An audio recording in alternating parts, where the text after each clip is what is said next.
que vai mexer com você hoje, porque essa palavra tem mexido comigo essa semana, e você precisa ter ouvidos para ouvir.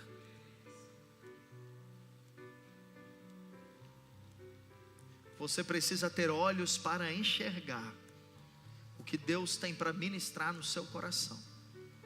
Ouvidos para ouvir, olhos para ver. Eu quero profetizar que o diabo não vai roubar a semente da palavra do seu coração. Não haverá nesta noite distrações, não haverá nesta noite incredulidade no seu coração, não haverá nesta noite ansiedade que vai roubar a palavra de ser ministrada sobre a sua vida. Eu também repreendo toda resistência do tempo, do som, de qualquer coisa que queira atrapalhar a palavra de entrar no seu espírito e gerar vida. Alabaxô de Candarabarabás. Que nesta noite você receba o óleo da alegria. Que nesta noite você receba um renovo que faz tempos que você não recebe. Que nesta noite o seu espírito seja renovado e você saia daqui saltando, você saia daqui alegre, você saia daqui disposto, cheio da vida de Deus. Pai, fala conosco por meio da tua palavra. Pai, nós queremos ser ministrados pelo poder do Espírito Santo. Há algo que o Senhor preparou para nós, há um maná, há um alimento, há uma dose de palavra que foi preparada para nós nesta noite, e nós vamos recebê-la pela fé, em nome de Jesus. Diga amém, diga eu creio. Glória a Deus. Irmãos, o tema de hoje, fique atento, fique em oração. Por favor, não se movimente, apenas os servos vão se movimentar se for necessário. Nós estamos também no YouTube, se você quiser, envie essa mensagem para alguém, que vai falar ao coração de muitas pessoas. Mas fique atento, conectado, para que você não perca nada daquilo que o Senhor quer ministrar em seu coração, em nome de Jesus, amém? Nós vamos ministrar a palavra: transforme a apatia em alegria. E esse vai ser o tema do nosso jejum, que vai começar amanhã. Depois eu vou explicar mais a respeito disso. Mas eu queria compartilhar com você que esta semana que passou, eu não tinha nenhuma direção de Deus de qual seria o tema do nosso jejum. Para quem é da igreja, nós fazemos 2 jejuns no ano. Um no primeiro semestre e um no segundo semestre. E o jejum do segundo semestre nós temos deixado para próximo da conferência, porque nós já emendamos na conferência profética. E até domingo passado, o culto que nós tivemos domingo passado, tivemos aqui o pastor Jefter do Japão, foi pela manhã. Até o culto domingo passado eu não tinha uma palavra de Deus, estava esperando, dizendo: e agora? Até o nosso pastor de São Vicente, pastor Rafael, pastor Christian, qual o jejum, o que nós faremos? Falei: ainda não sei. Mas quando eu saí daqui domingo, depois do culto, eu fui para casa, o Espírito Santo começou a ministrar, começou a falar ao meu coração. E o Espírito Santo falou comigo 2 palavras, você crê nisso? O Espírito Santo falou apatia e falou alegria. E eu comecei a perceber o que o Espírito Santo quer falar sobre isso: apatia e alegria. Segunda-feira, chegou domingo, só isso. Segunda-feira, mesma coisa. O Espírito Santo ministrando ao meu coração e mostrando situações que muitos de nós têm vivido. Você sabe que existem milhões de crentes hoje no mundo que estão vivendo um momento de apatia espiritual. Há milhões de crentes no mundo, eles se dizem crentes, eles vão a uma igreja, eles oram, eles dão ofertas, eles batem palmas, mas eles perderam o fervor espiritual. Eles perderam aquilo que a Bíblia chama de primeiro amor, aquele fogo, aquele espírito em ebulição, aquele espírito incendiado pela presença de Deus. Aquela primeira paixão que você teve quando você recebeu a Jesus no seu coração. Há milhões de crentes que foram tomados por essa apatia. Exteriormente, externamente, eles continuam fazendo as mesmas coisas. Como eu disse, eles continuam orando, eles continuam cantando, eles continuam indo no culto, indo na célula, mas dentro, há um vazio dentro deles. Alguns perderam o encargo pela oração, alguns perderam o encargo pela palavra de Deus, e há outros que perderam até mesmo o encargo de congregar. Eles já nem congregam mais, eles já nem mais participam de uma igreja. São pessoas, queridos, que não conseguem mais sentir o toque do Espírito Santo em seus corações. E eu sei que isso traz inúmeras crises, porque quando nós não sentimos o toque do Espírito Santo no nosso coração, nós começamos a perguntar: será que eu fui salvo mesmo? Será que eu sou de Deus mesmo? Será que eu sou um crente verdadeiro? Eu quero dizer, querido, que se você está nessa condição, você não é a única pessoa.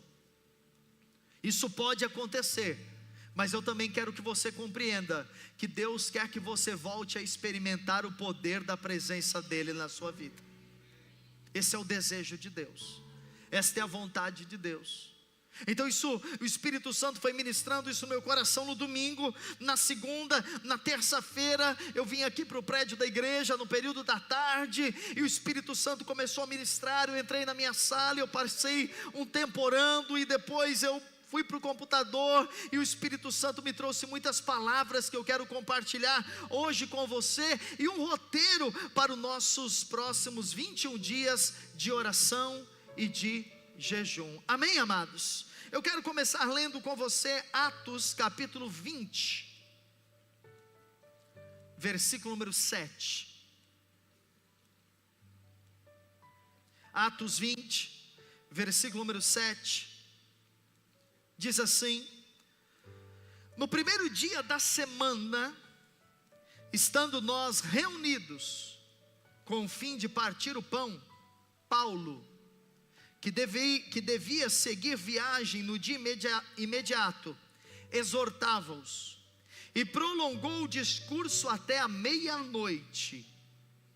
Havia muitas lâmpadas no cenáculo onde estávamos reunidos.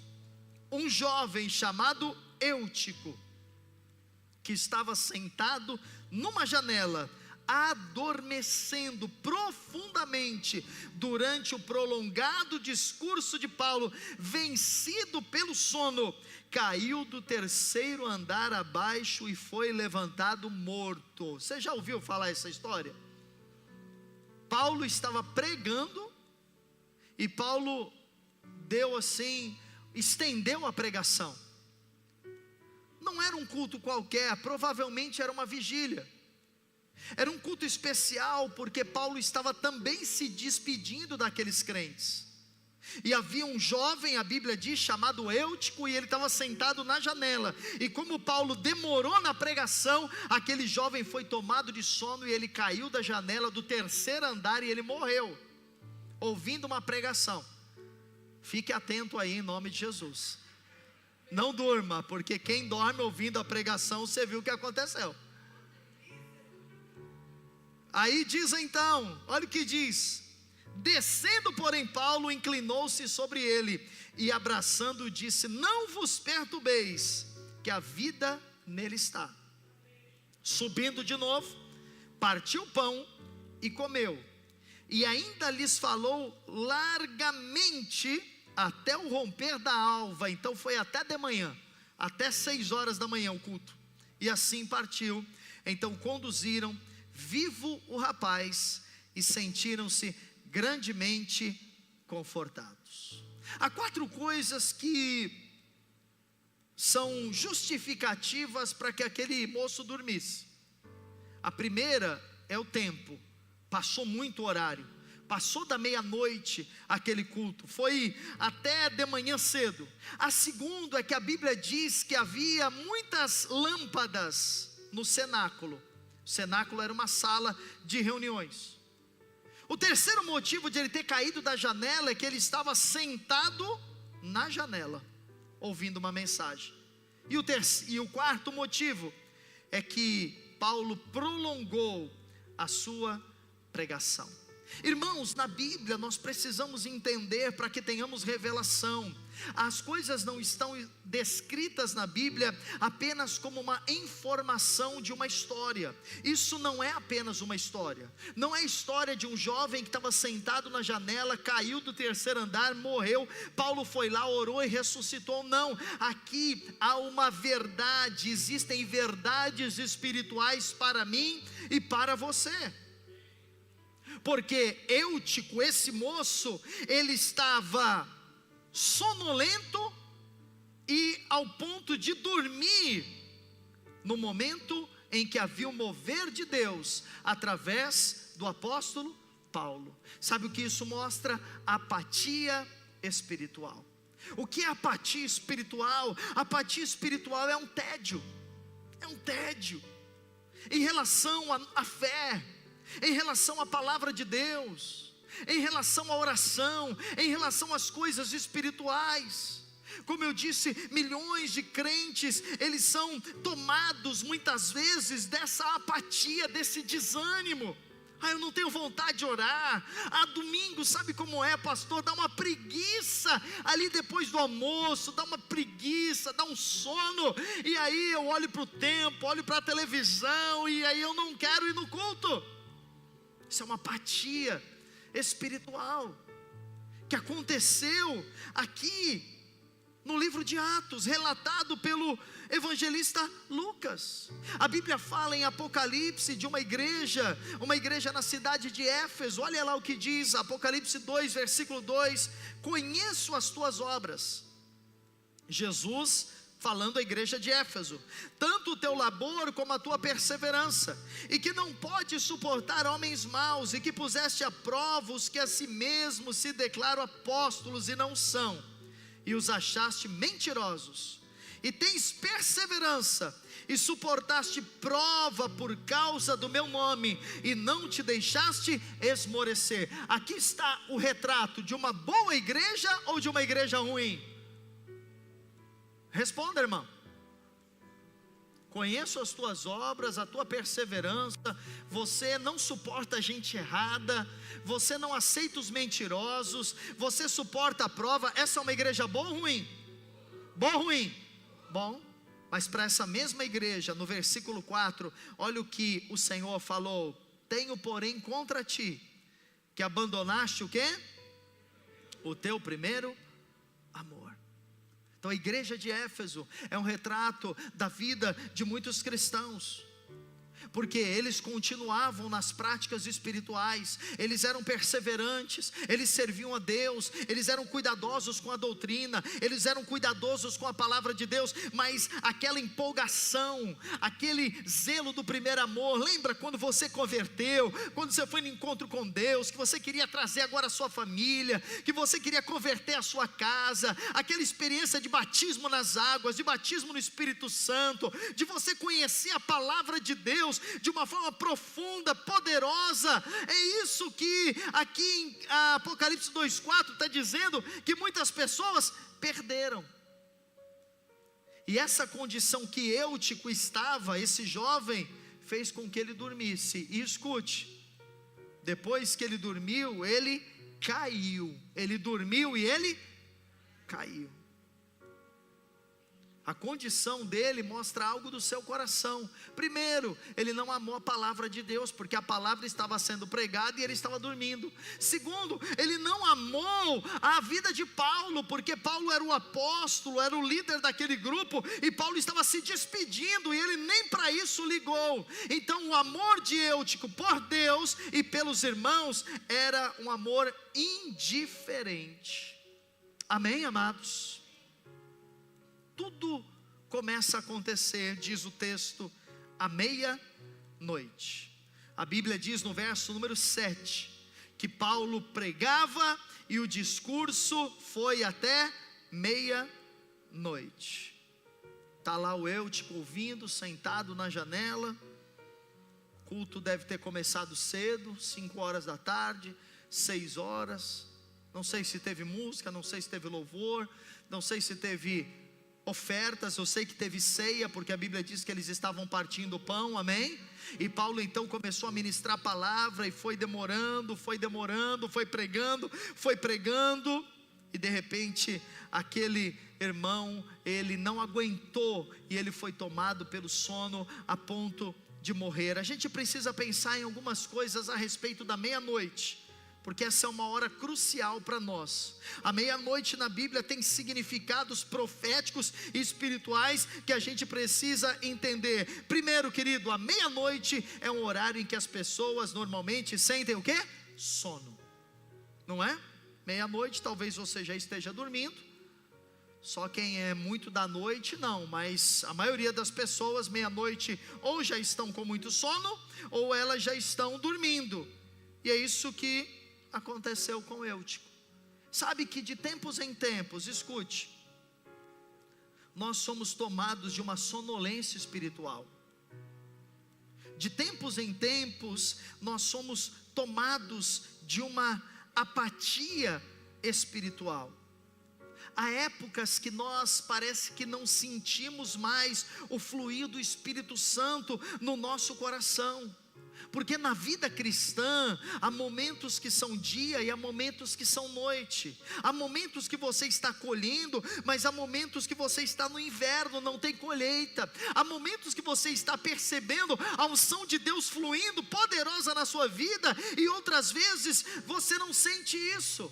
Na vida cristã, há momentos de chuva, há momentos de abundância, há momentos de avivamento, mas também há momentos de estiagem. E esses ciclos da vida cristã, eles nos ensinam que nós precisamos aprender a viver uma vida de perseverança. Eu estou cheio do fogo de Deus, cheio da unção de Deus, amém, eu estou no culto, mas hoje eu não estou com vontade, eu não estou sentindo, mas eu estou no culto também. Hoje eu estou com muita vontade de louvar e de adorar a Deus e de exaltar o Senhor, amém, mas hoje eu estou sem vontade, hoje eu não quero, mas eu vou louvar ao Senhor da mesma maneira e da mesma forma. Então meia-noite, irmãos, fala de um momento de sonolência, um momento que a apatia vem sobre nós. Mas a meia-noite também, ela fala de uma hora perigosa. Sabe quando o anjo da morte passou lá no Egito para executar juízo contra os primogênitos do Egito? Lembra do povo que passou o sangue nos umbrais das portas? Vocês lembram disso? Qual horário que o anjo da morte passou, irmãos? Meia-noite. Sabe o que significa? Meia-noite é um horário de ataque espiritual. Sabe quando o diabo nos ataca? Quando ele nos vê apáticos. Sabe quando o diabo nos ataca? Quando ele nos vê desanimados. O diabo é um inimigo desleal. O diabo joga sujo. O diabo aplica golpes baixos. Quando um crente ele está desanimado, quando um crente está apático, quando um crente perdeu o fervor espiritual, é nessa hora que o diabo vem para atacá-lo. Também à meia-noite na Bíblia, ela fala de um momento em que Deus ministra a sua palavra. Lá em Mateus capítulo 25, na parábola das virgens, diz que à meia-noite o arcanjo liberou uma palavra e disse: eis o noivo sair ao seu encontro. O que isto significa, irmãos? É que meia-noite representa um tempo de transição, um tempo de ruptura, um tempo de mudança. Meia-noite no Oriente era o auge da noite. Hoje nós moramos em cidade, meia-noite você tem transporte, você tem lanchonete, você tem mercado, mas no Oriente, meia-noite as pessoas dormem cedo e acordam também muito cedo. Então meia-noite é o momento de mais trevas, por isso que a Bíblia fala muito de meia-noite, porque é o momento da maior escuridão. E pode ser um momento de transições na nossa vida. Pode ser que você esteja vivendo hoje um momento de mudança profissional, um momento de mudança, não sei, ministerial. Pode ser que você esteja vivendo um momento de mudança familiar. Escute, persevere, permaneça, não deixe que a apatia domine o seu coração, amém, querido? Porque se você perseverar no momento de mudança, no momento de ruptura, no momento de, dificuldades, você vai avançar a novos níveis no Senhor, aleluia. Meia-noite também é um tempo de decisão, é o tempo em que nós precisamos nos posicionar. Por isso que Eutico, ele caiu à meia-noite, porque ele foi tomado pela apatia e pela sonolência. Não permita que isso aconteça com você, guarde o seu coração. A Bíblia diz em Romanos que a forma de nós servirmos a Deus é com o nosso coração fervoroso. A Bíblia diz em Romanos que nós temos que servir ao Senhor com o coração apaixonado, com o coração incendiado, amém, queridos? Lá em Lucas 21:34, a Bíblia fala daqueles que estiverem dormindo, serão pegos de surpresa pelo inimigo. Olha só o que diz: acautelai-vos, ou seja, tome cuidado por vós mesmos, para que nunca vos suceda que o vosso coração fique sobrecarregado com as consequências da orgia, da embriaguez e das preocupações deste mundo, e para que aquele dia não venha sobre vós repentinamente como um laço, pois há de sobrevir a todos os que vivem sobre a face de toda a terra. Então o que Jesus estava dizendo? Olha, um dia o Senhor vai vir, um dia a igreja será arrebatada, um dia os crentes vencedores vão subir novamente com o Senhor. Mas que crentes serão esses? São aqueles crentes que estiverem acordados, são aqueles crentes que estiverem vigiando. Por isso que aqui diz, olha, vigiai, pois a todo tempo, orando, para que possais escapar de todas essas coisas que tem de suceder. Eu falei, nós oramos há pouco sobre a guerra de Israel. Irmãos, tudo que acontece naquela nação, nós precisamos olhar, porque é o relógio profético do mundo. E os sinais estão aí, nós estamos vendo o mundo sendo movimentado, guerras, rumores de guerras, tantas coisas acontecendo. É tempo da igreja se levantar com poder, com oração, com autoridade. Nós não podemos ficar sonolentos, nós não podemos ficar apáticos, nós não podemos deixar que as crises, nós não podemos deixar que as tribulações, nós não podemos deixar que o desânimo domine o nosso coração. Nós precisamos levantar no poder de Deus, na unção de Deus, com o coração fervoroso, e dizer: eu vou vencer a apatia na minha vida em nome de Jesus. Não se sinta acusado se você tem sentido sono à meia-noite. Todos nós passamos por momentos de apatia, mas escute, vença isso com o poder de Deus, com a oração e com a fé.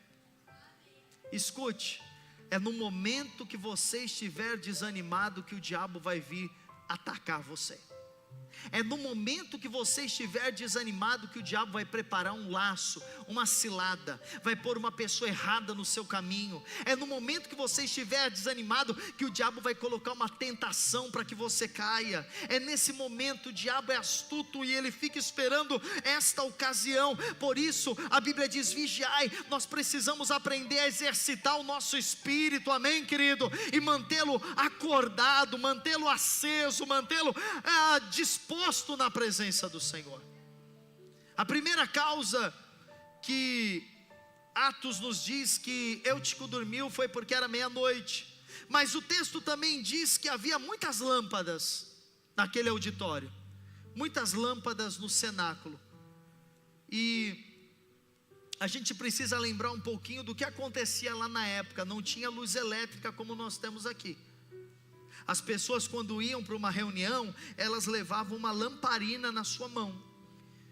E muitos crentes foram para a reunião naquela noite lá do apóstolo Paulo, e eles levaram uma lamparina. E a sala, o cenáculo, era uma sala bem menor do que essa. Aquela sala, ela ficou muito confortável, ficou um lugar muito gostoso, quentinho, sabe? Eles ficaram juntinhos ali, ouvindo Paulo. Eutico na janela. Se ele ficou na janela, provavelmente é porque havia muitas pessoas, o cenáculo estava cheio. As lamparinas também, elas funcionavam, queridos, com fogo, não é? Então emitia o gás carbônico. Quem sabe um pouquinho de química, sabe que gás carbônico, sendo aspirado, dá sonolência e pode levar até uma pessoa ao desmaio e até a morte. Então é isso que está acontecendo. Tem muitas lâmpadas, o lugar está quentinho, confortável, e daqui a pouco o Eutico está dormindo até ele cair da janela. A Bíblia, ela nos explica o que são as lâmpadas. A Bíblia diz que o crente, ele é a luz desse mundo. Amém, irmãos? A Bíblia diz que o crente é a lâmpada deste mundo. Amém? Então, quando diz ali que havia muitas lâmpadas, nós podemos pensar um pouquinho na igreja. A igreja é o lugar que tem muitas lâmpadas. Amém? Aqui está cheio de lâmpadas, você é uma delas. E quando a gente está aqui na igreja, a gente se sente confortável, sim ou não? Sim. Você se sente confortável. Você senta, você ouve a palavra, você adora Deus, você está junto com os irmãos. As lâmpadas estão aqui reunidas e elas estão iluminando esse lugar. Nós não vemos isso no mundo espiritual, escute, mas espiritualmente há muita luz aqui, amém? Porque você é a luz desse mundo. Mas lá fora é um mundo que está em trevas. Lá está um mundo perdido. Lá fora um mundo que não tem Jesus. E esse mundo está caminhando à morte, esse mundo está caminhando para a destruição. Então o fato de ter muitas lâmpadas aponta para algo importante. Olhe para cá, preste atenção. Nós ignoramos as pessoas que estão perdidas sem Jesus. Nós ignoramos as pessoas que não têm a salvação em Deus ainda. Você, como uma lâmpada, diz a Bíblia que você foi chamado para brilhar lá fora. Nós somos uma igreja que tem muitas células, amém, queridos? E as células, elas são lâmpadas que brilham nos bairros dessa cidade. E nós não podemos esquecer disso. Que aqui nós nos sentimos bem, aqui é gostoso de ver os irmãos, aqui é gostoso de nós estreitarmos a comunhão, aqui é gostoso de nós recebermos uma palavra, recebemos uma oração, ouvimos um testemunho, mas é lá fora o nosso campo de batalha, é lá fora que a gente tem que iluminar, é lá fora que nós temos que fazer a diferença, amém, queridos? Então nós precisamos ser cuidadosos, porque é quando nós estamos juntos que vem o comodismo. Amém? Está chovendo. Amém? Mas não se preocupe, Deus está cuidando de todas as coisas. Todas as coisas, sua casa, sua família, seus filhos. Não fique preocupado. Não deixe que a preocupação roube a palavra de ser ministrada no seu coração. Glória a Deus, querido. Sabe quando vem o comodismo? Quando nós estamos muito juntinhos. A comunhão é uma bênção, mas a comunhão sem um propósito de trazer novas pessoas se torna um problema. A comunhão é uma bênção, mas quando a comunhão não é usada para um pretexto para o evangelismo, se torna também um problema. Então muitas pessoas, elas se contentam com o conforto das lâmpadas e elas ignoram milhões de pessoas que estão sem Jesus, estão indo para o inferno sem a salvação. Escute, você tem amigos perdidos, você tem colegas de escola, você tem colegas de faculdade. Irmãos, eu fiquei muito essa semana impactado com aquele episódio. Você acompanhou, acho que todo mundo acompanhou, episódio no Rio de Janeiro. 4 médicos importantes, sabe, gênios, inteligentes da sua carreira, foram assassinados brutalmente. Foi confundido com um criminoso e mataram aqueles 4 homens. Eu fiquei pensando, será que eles tinham Jesus? Será que eles eram salvos? Será que agora eles estão no céu desfrutando do Senhor? Porque a Bíblia é muito clara: se eles não têm Jesus, se eles não foram salvos, eles não estão no céu. E quem não está no céu, a Bíblia diz que está onde, irmãos? No inferno. Ah, pastor, mas eles foram assassinados, eles não tinham culpa de nada, Deus vai quebrar o galho deles. Não, não há como, Deus não pode voltar contra a sua palavra. A palavra diz que o único bilhete que nos leva para o céu é um novo nascimento por meio de Jesus Cristo. Então existem pessoas que estão morrendo, e nós não podemos ficar apáticos. Apáticos quando você vê um familiar seu fora da casa de Deus.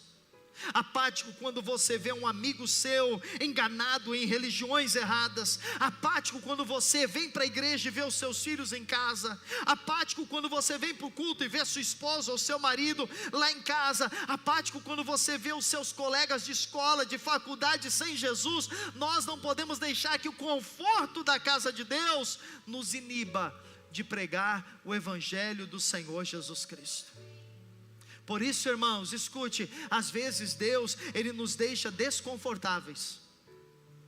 Eu vou repetir, às vezes Deus nos deixa desconfortáveis. Às vezes você tem um sentimento dentro de você de vazio. Você diz: está estranho, parece que angustiado. Está estranho aqui dentro de mim, não sei. Eu estou com uma tristeza. Irmão, nesse momento vá orar, vá buscar o Espírito Santo, vá buscar a presença de Deus. Sabe por quê? Esse desconforto é o Espírito Santo querendo te levantar, te usar, te mobilizar, levar você para ser uma lâmpada bem acesa no meio das trevas deste mundo.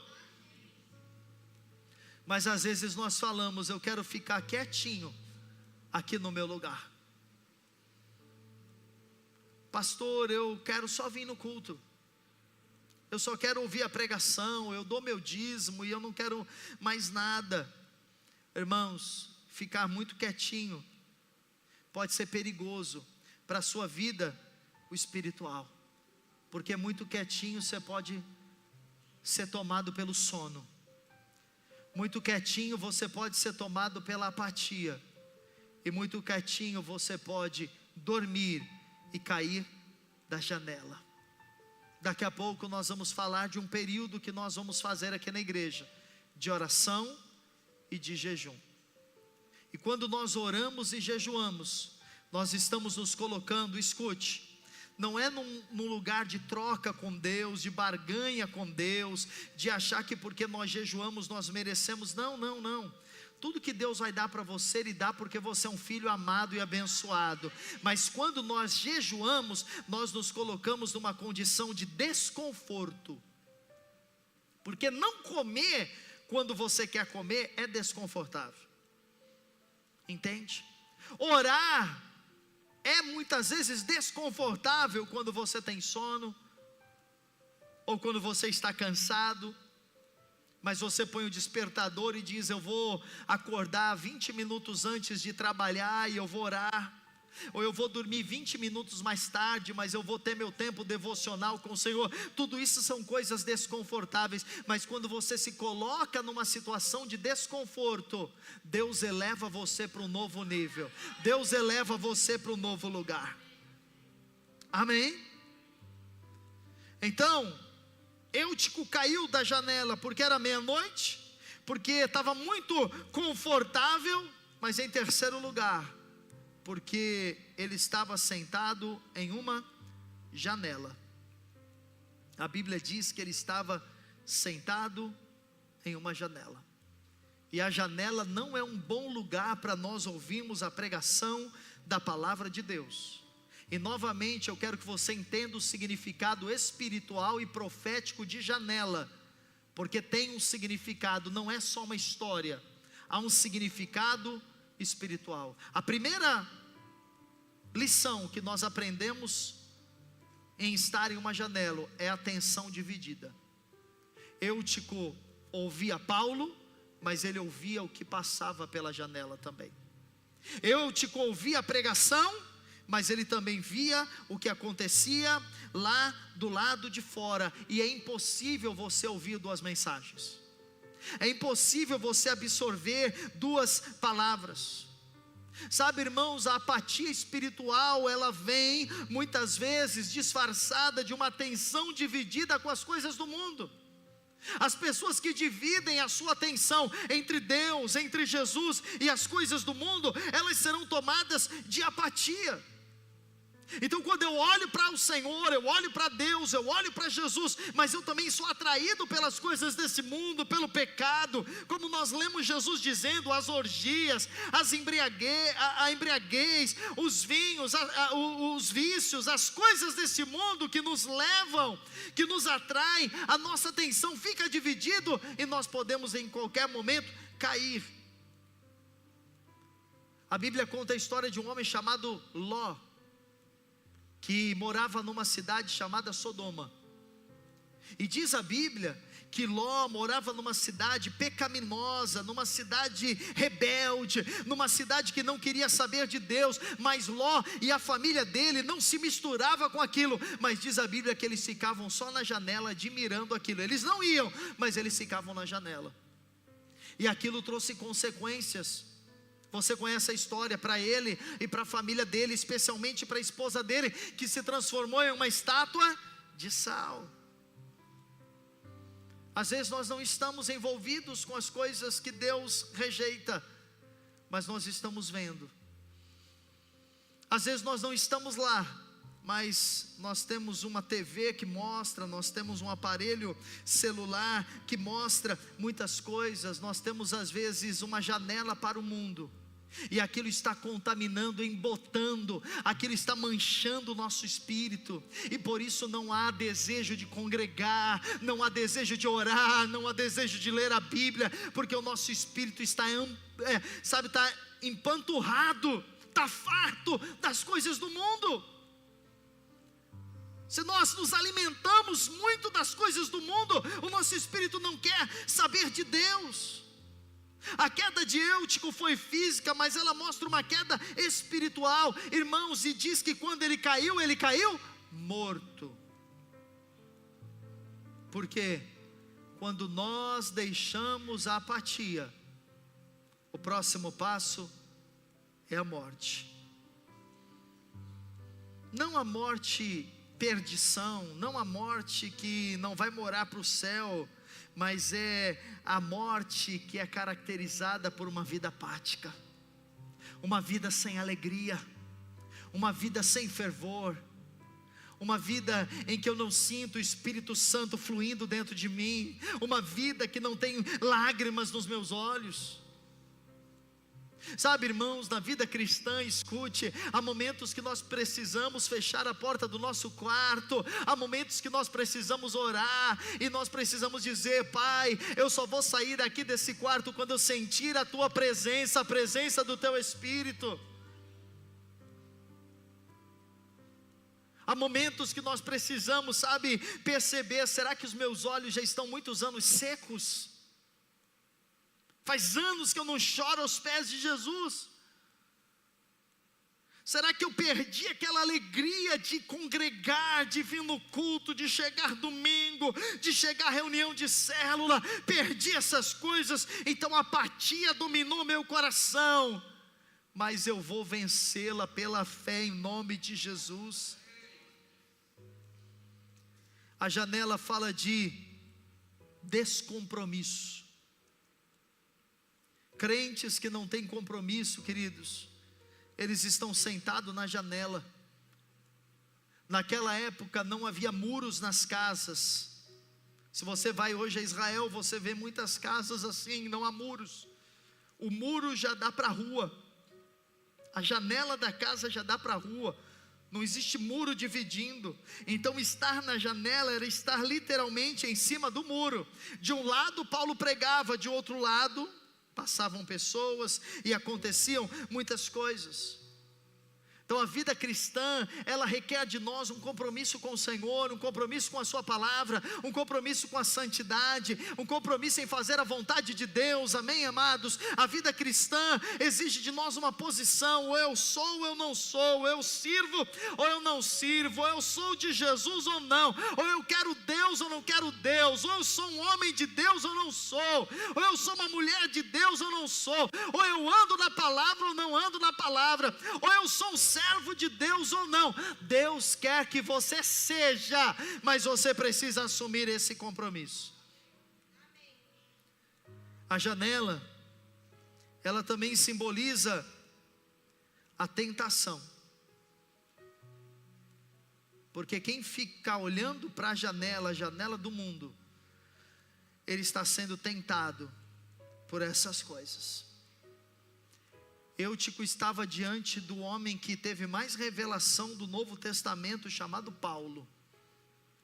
Eutico estava diante do maior pregador do Novo Testamento depois de Jesus, e o cara conseguiu dormir. Ele conseguiu dormir diante da pregação de Paulo. Por quê? Porque ele estava olhando para as coisas desse mundo, coração dividido, Deus e as coisas do mundo, Deus e as tentações. Tantas pessoas que sentam na janela do descompromisso, e elas vão deixando que o diabo as leve ao engano. Elas são ameaçadas de cair na apatia. E em último lugar, queridos, a quarta razão que Eutico caiu: a primeira, meia-noite; a segunda, muitas lâmpadas; a terceira, a janela; e a quarta, falta de fome pela palavra de Deus. A Bíblia diz que o jovem, verso 9, nós estamos terminando, o jovem adormeceu profundamente durante o prolongado discurso de Paulo. Se você olhar naturalmente, você vai falar: mas claro, pastor, demorou muito, pregou horas e horas, ninguém aguenta. Mas espiritualmente nós vamos entender que Eutico dormiu porque ele já não tinha mais fome pela palavra de Deus. Amém, irmãos? A vida dele estava seca, ele estava sem vida. Essa sonolência, o sono na Bíblia tem sempre dois significados, aí você precisa ler o contexto para você entender. O sono pode ser descanso de Deus, ou pode ser apatia espiritual. Na maioria dos textos, principalmente no Novo Testamento, o sono está ligado à apatia espiritual. Só apática, entediada. Ela está, mas ela nem quer estar, ela não tem vontade de nada, ela está muitas vezes por apenas uma obrigação. Não é a vontade de Deus, querido. Sabe, há momentos que você pode vir a um culto, há momentos que você pode orar e você não tem vontade. Deve fazer sem vontade, porque o Espírito Santo gera vontade em cima da sua atitude. Mas a vida cristã não é uma vida de o tempo todo nós ficarmos nos esforçando para fazer o que nós não queremos. Por isso é muito estranho alguém que não quer ler a Bíblia, alguém que não quer orar, alguém que não quer vir nos cultos, alguém que não quer ter comunhão com a igreja. É muito estranho. Por quê? Porque se o Espírito Santo habita dentro de nós, nós queremos Deus, queremos as coisas de Deus, queremos a presença dEle. Mas a apatia rouba tudo isso. E a apatia faz com que o nosso coração perca a alegria e a fome pela palavra. Por isso, nesses dias, eu estou convocando você, eu estou chamando você, porque Deus quer nos dar uma renovação espiritual. Irmãos, nós precisamos nos permitir ser cheios do Espírito Santo nesses dias. Nós precisamos abrir o nosso coração para receber a alegria do Senhor. Nós começamos aqui cantando uma canção que ela é bíblica, que diz que a alegria do Senhor é a minha força. Nós cantamos uma outra canção que diz que eu recebo hoje, agora, a alegria. Você recebeu hoje, agora a alegria. Se você não recebeu, receba aí a alegria do Senhor para você. As pessoas estão vivendo desgostosas. As pessoas estão vivendo tristes, deprimidas. O Brasil é o segundo maior país de depressão no mundo. No mundo, só perde dos Estados Unidos. Número 1, Estados Unidos, pessoas deprimidas. Número 2, Brasil, maior país de pessoas ansiosas do mundo. Número 1, Brasil. Irmão, você não está destinado a ser uma pessoa deprimida, você não está destinado a ser uma pessoa ansiosa, você não está destinado a ser uma pessoa amargurada. O seu destino é alegria, é uma vida cheia do Espírito, é uma vida gloriosa, é uma vida feliz. Esse é o seu destino, porque você é filho de Deus, e para os filhos de Deus há uma promessa de felicidade, há uma promessa de alegria para os filhos de Deus. Amém? Você não pode vir para a casa de Deus achando que a casa de Deus é um lugar para te punir. Você não pode estar na casa de Deus pensando que Deus está querendo julgá-lo, condená-lo. Não! Você precisa abrir o seu coração e dizer: Espírito Santo, eu quero ser cheio da tua presença. Eu quero que a fome volte ao meu coração. No mundo natural, toda vez que você tem fome, se você tem fome e come, você fica saciado. Escute, mundo natural, você tem fome, você come até saciar-se. Mas no mundo espiritual é diferente. No mundo espiritual, quando você tem fome, você come de Deus. E quanto mais de Deus você come, mais fome de Deus você tem. Então, se você quer ter fome de Deus, coma dele, coma da presença do Senhor. Amém, querido? Nesses dias que nós vamos entrar de oração e jejum, ora em línguas, entra lá na tua sala, no teu banheiro, na tua cozinha, no teu quarto, e diz: Deus, eu quero me alimentar de ti, eu quero me alimentar da tua presença, eu quero me alimentar da tua palavra. Vem aqui no culto, irmão, chega na hora do louvor e louva a Deus, e salta, e pula, e dança, e se alegra na presença de Deus. Sabe por quê? Porque Deus quer que você seja um filho não apático, Deus quer que você seja um filho alegre. Quem é a pessoa apática? É aquela que perdeu a fome pela palavra de Deus. Ela precisa de um despertar espiritual, logo, porque enquanto está apático, não está morto. Enquanto está apático, é possível ser restaurado. Eutico, enquanto apático, algo podia acontecer, mas depois ele caiu. Estava Paulo lá para ressuscitá-lo, estava Paulo lá para dar vida para ele.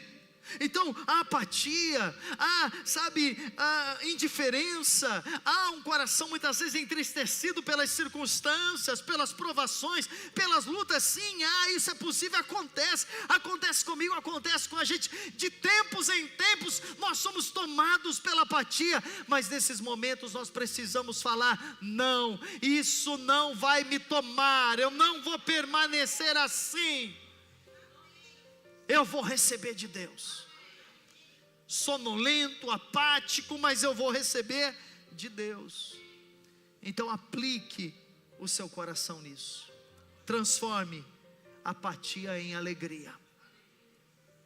Diga: eu vou transformar apatia em alegria. Vire para quem está ao seu lado e diga: transforme apatia em alegria. Fique de pé no seu lugar. Aleluia. Eu quero que você levante as suas duas mãos agora. Você ficou um tempo aí sentado. Levanta as suas duas mãos. E eu quero convidar você a se encher do Espírito Santo agora. Alguns minutos agora. Eu gostaria que você orasse para que eu aqui à frente ouvisse você orar. Orasse agora para que nós ouvíssemos a sua oração. Aleluia. Você pode orar em mistérios, você pode glorificar Deus, você pode cantar cânticos, você pode orar ao Senhor, você pode orar agora. Vá orando, vá se enchendo do Espírito Santo. Vá se enchendo do Espírito Santo. Recalabassuri alabara xerequere bara sore bara bara bara bara bara bara. Recalabachuri anda lá e vença a apatia. Não fique apático, não fique sonolento.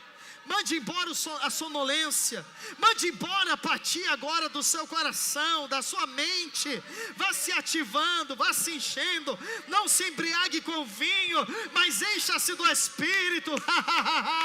Vá rindo na presença de Deus. Vá se alegrando na presença de Deus. Ria das circunstâncias, ria dos adversários, ria do inimigo. Vá rindo pela fé, vai rindo pela fé. Aleluia, aleluia, aleluia, aleluia. Espírito Santo de Deus, nós rejeitamos a apatia, nós nos ativamos nessa